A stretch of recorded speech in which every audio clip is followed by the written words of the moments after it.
Good day, everyone. I'm replacing the front shocks on the FA2 Civic. The last shocks completely black. So it's a simple job. You're removing these 2 bolts, 19 bolts. This is a 12 nut. If you got this clip. Inside here, it has 3 bolts. One right here. This bolt here. And this one to the back right there. These are the tools needed to complete the job.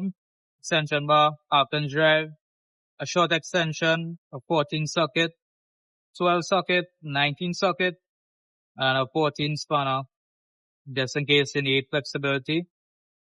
Pliers, and you're in. That's it. This is the old part. QIB XOG. Part number is 339074.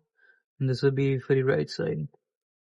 On the left side, I believe is 339075.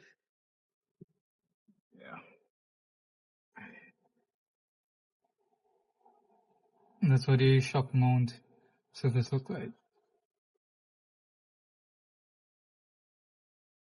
These are all the parts disassembled on the strut.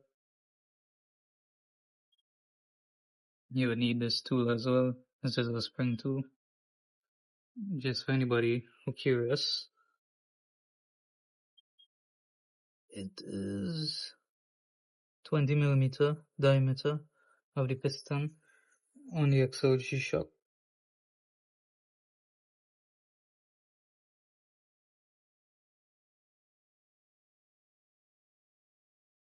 Also, a good tip is to always tie the knuckle so the axle doesn't come out this way. Tie it here.